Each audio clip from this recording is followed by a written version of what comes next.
Welcome into OutKick the show. I am your fearless leader, Clay Travis. I hope all of you are having fantastic Mondays wherever you may be across the country. I am dressed up for the OutKick show. You get to see me in my nice orange blazer here. I'll also be wearing this shortly on Will Cain's show. A little bit of housekeeping right off the top. I am leaving this evening, going out of the country for a super secret trip that hopefully is going to go well, and if it does, you will see a very positive story related to me later this week. Can't get into it right now, but fingers crossed that is what I am trying to get done. But let's dive right into college football. Let's dive right into Shedeur Sanders. Let's dive right into all of the chaos that came from the weekend that was in college football. And let's just start right here. Here is what I believe is the reality. Here is where we are headed. We are going to end up, I believe, with 5 SEC teams in the college football playoff. I think we're going to end up with 3 from the Big Ten, 1 from the ACC, 1 from the Big 12, 1 non-power conference team, and it looks like Notre Dame is also going to get in. That is my 12. We will get the college football playoff rankings that are released on Tuesday, but that is where we are all headed. What is the significance, you might say, of all of this? Well, Oklahoma's huge win, Texas A&M's big comeback, and Georgia dominant takedown of Texas have all resulted in a situation where right now I would have 5 different SEC teams in my college football playoff.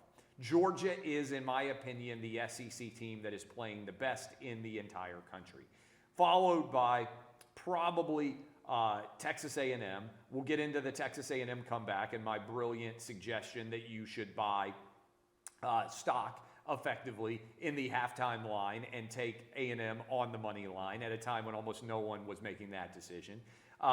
Then I think you go into Ole Miss. Then I think you go Oklahoma. Then I think you go Bama. That is my 5 right now from the SEC that I would see in the playoff. Vanderbilt Commodores on the outside looking in right now as a team that could go 10-2 if they beat Kentucky and if they beat Tennessee.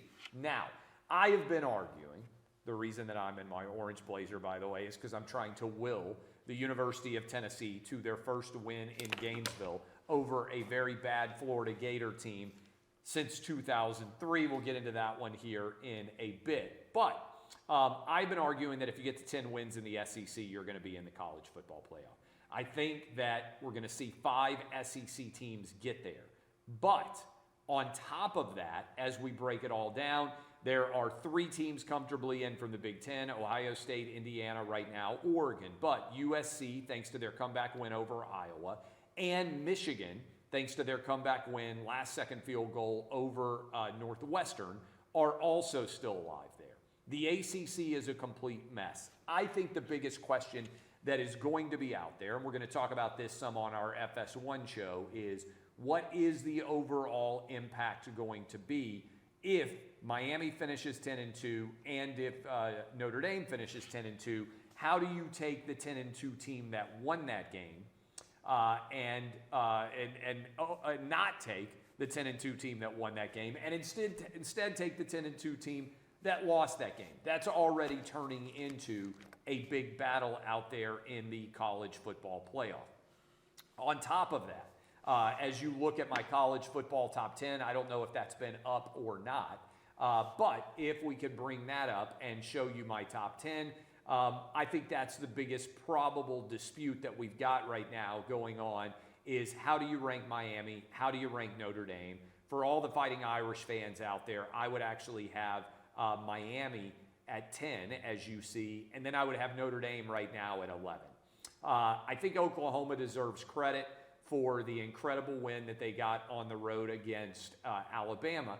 But not only that, also what they did 2 weeks ago against Tennessee in a blackout game at night, one of the toughest environments. They were even talking about during the Alabama game that all the Oklahoma players were talking about Tennessee being the loudest stadium that they'd ever won in. To win in Neyland and to win in Bryant-Denny Stadium back-to-back is an incredible accomplishment by Oklahoma. Now, speaking of incredible accomplishments, how about what Texas A&M did? They're down 30-3 at the half, If we can pull up my brilliant prognostication, I said, hey, I don't know whoever else is with me, but I'm on Texas A&M at a 7-1 clip. This is a copy of my ticket. I put down $250, won that bet. 6.5 to 1 was the actual odds that I got, as we had the biggest comeback in basically 24 years, I believe, in the SEC. The biggest comeback effectively in modern SEC history, certainly since we went to 14 and we went to 16. That was an incredible win. Also, we got a graphic here. I was just talking. Marcel Reed was phenomenal in the second half. Now has an opportunity to get an invite to New York City if he plays well against Texas going forward. Let me show you this. If you guys can text me, because I can't see the exact graphic. I asked you guys, if you had to choose between 10-2 Miami or 10-2 Notre Dame, which team do you believe should get in? I don't know how many total votes we got there. If one of you could text me, because I can't see that screen because it's too small right now. But the vast majority of you agreed with me that 10-2 Miami, should they get to 10-2, and they have to win a couple of tough games to get there, but should Miami get to 10-2, and should Notre Dame finish at 10-2, the vast majority of you said, hey, you think Miami should get in. That's with 22,631 total votes. Miami getting 64.4%. That's a pretty substantial margin. About 2 out of 3 of you saying, yeah, I agree with you, Clay, on this. Now, back to Texas A&M. There was some attention paid because a Texas A&M trooper, who I believe has since been removed from his job, bumped into some South Carolina players after a big score that put South Carolina up 27-3, if I'm not mistaken. And ESPN resident moron Ryan Clark did a whole thing based on the racial dynamics involved in this. And let me be clear. Let me be very, very clear here. The state trooper or the employee was out of line in the way that he behaved. We don't need to turn this into the biggest story on the face of the planet. And I would just say to Ryan Clark, please stop with the ridiculous identity politics. If this had been a black cop and a white player, Ryan Clark wouldn't have even mentioned it. The guy is obsessed with playing the victim card in all aspects of race. And frankly, it makes Ryan Clark himself weak, divisive, and actually destructive to the overall ESPN brand. The great thing about sports is it's the ultimate meritocracy. Is this a big story? No. The only reason he cares about it is because of the race. If we want to and need to replace this guy, I think that's the right call. But I am finished talking about it because there were about 487 more important stories that were taking place during Saturday and Sunday. The biggest breakdown here is everything that's going on with college football. Now that, congratulations to Ole Miss, they got the win over Florida. It was harder fought than I thought it would be. The Gators played quite well. Lane Kiffin, after the game, was asked about the impact that win had for him, and here is what he said. This is a pretty good laugh. Last question up top. Yeah, Lane, I mean, we've talked at length about the family element and your family being around here, but the first person that you looked at when the clock hit 0 was Knox, who was right there. Yeah. And then you were walking off and you saw Layla and your face lit up and you went after you. It was like you were about to go sack a quarterback there. How much sweeter is it having them around here? I know you get that question every week, but in a win like this. That's a really cool story about Knox. The only problem with your Layla story is that was Keith's wife that I hugged, not Layla. So I guess all blondes look alike. But other than that, it was a cool story. I don't know, somebody said, just seeing Knox play last night, like the whole good old days that I tell our players, I'm in them right now for my life. And so I just think people don't realize when they're in them, and then they get older and they say, remember that? It was so great back then. I'm just fortunate to be in them. He wins last night. Fisher, one of our quarterback assistant who came to the game with me after, he said, you realize we win tomorrow, That means we have a bye, then we play the Egg Bowl, and if Knox wins, we will play the Egg Bowl during the day for the Egg Bowl to go 11-1. He'll play that night for, I don't know what they call it here, the North Division of the state or something like that. That's pretty cool.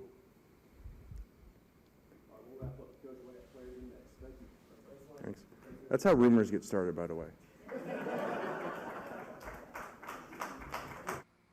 Lane Kiffin currently has, great little segment there in the postgame, but Lane Kiffin currently has every single part of the college football coaching search held up because Florida wants him, LSU wants him, heck, Penn State probably wants him, the Tennessee Titans may want him, the New York Giants may want him, but now that he has gone ahead and gotten his overall playoff ticket punched, and I do think that's true for long-suffering Ole Miss fans, even if they were to lose the Egg Bowl in, next Friday, next week. I think even if they lost to Mississippi State, it is likely that Ole Miss has already punched their ticket based on the fact that they beat Oklahoma.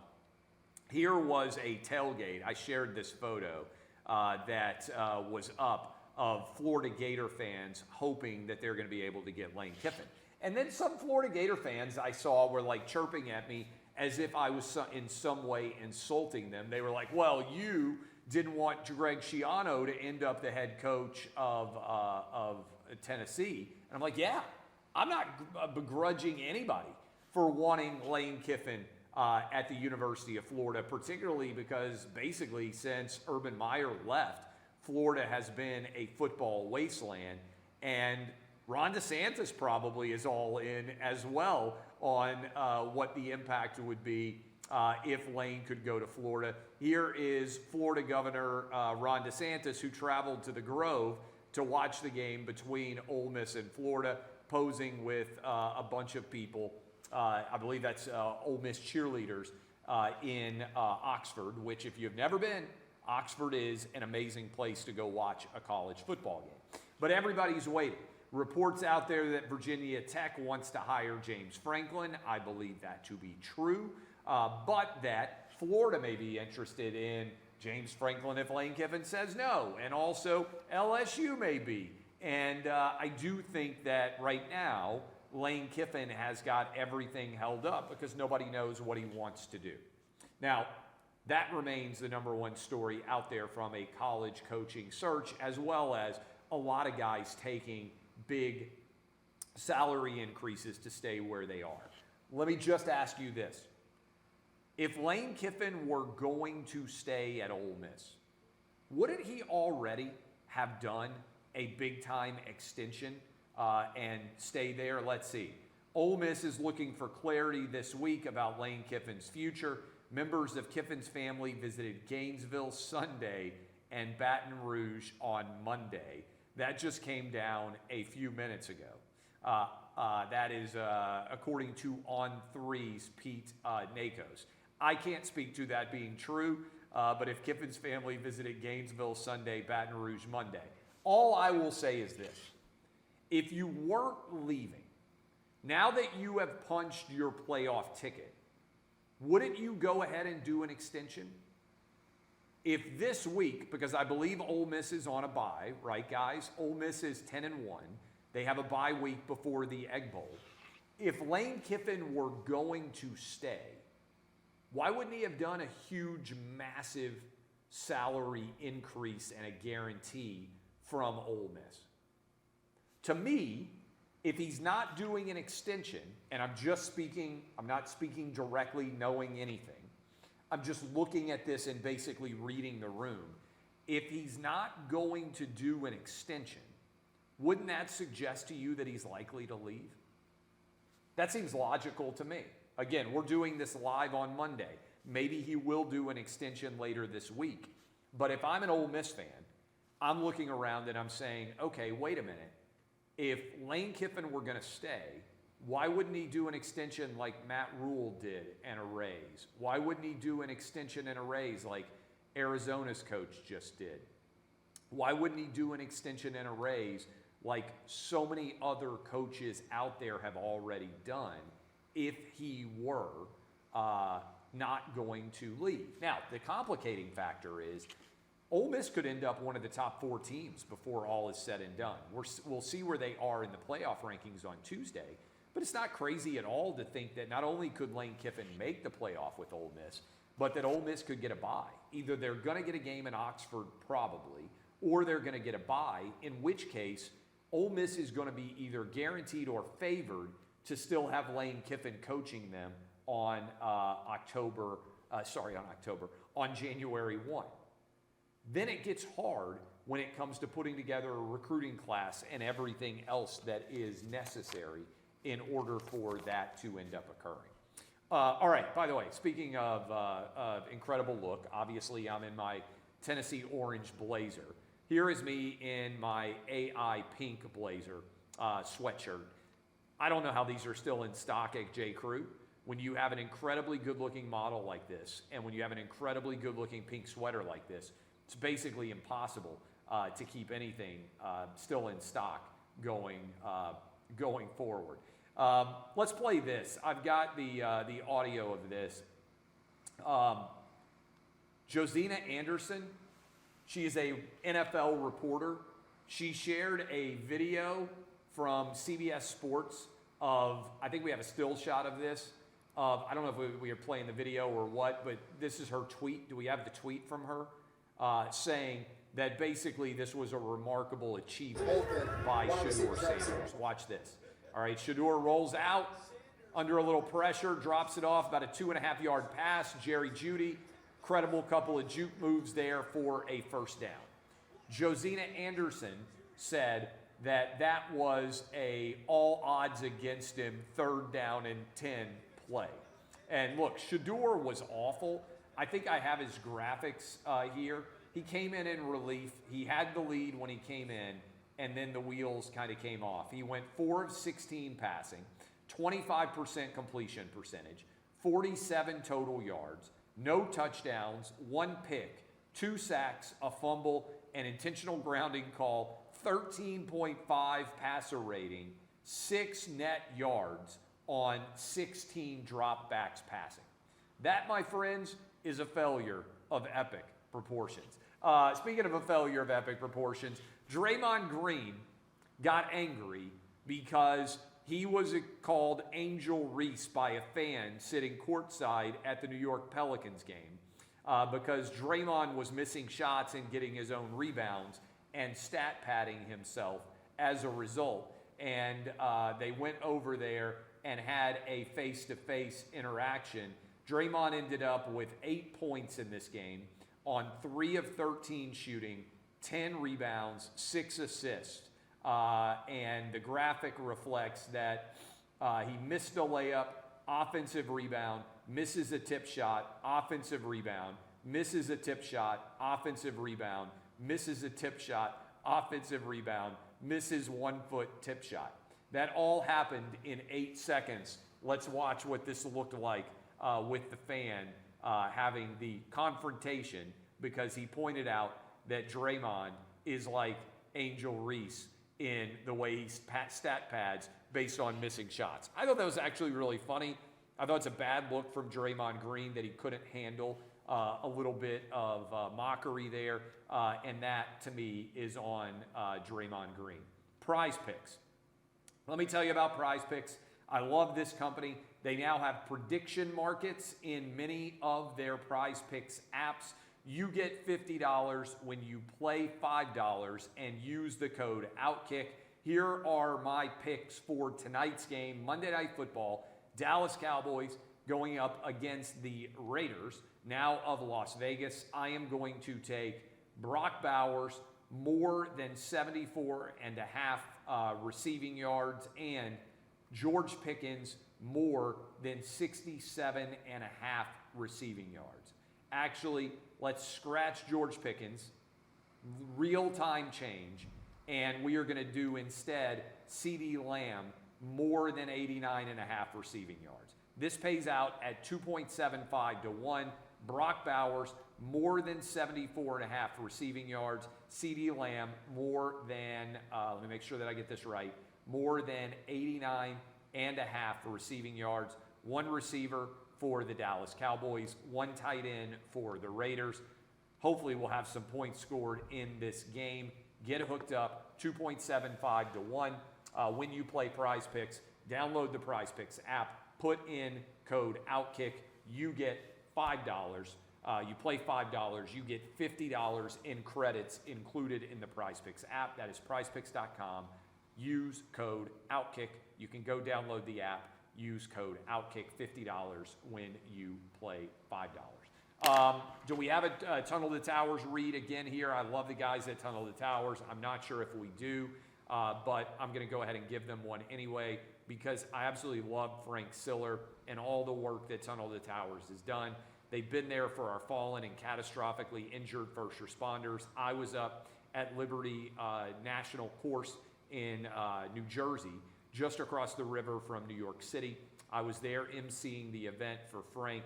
I love everything that Tunnel to Towers has done. I have been at so many of their events, and I've had the good fortune to meet so many widows, so many first responders, so many military veterans, so many people out there that Tunnel to Towers has done incredible work to help. They've provided over 1,500 mortgage-free homes now, and now they've promised to eradicate homelessness among our veterans. Learn more about everything that these guys are doing at T2T.org.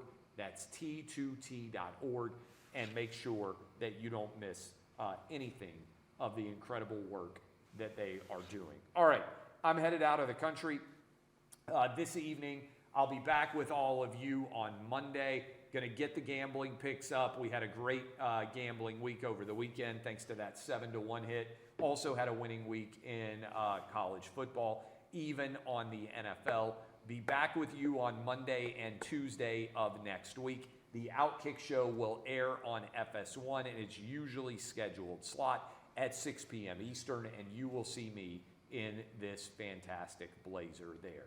Also, I'm about to be on with Will Kane, and you will see me on with him about halfway after the next hour, so in about 40 minutes. Love all of you. DBAP unless you need to SBAP. This has been OutKick, the show.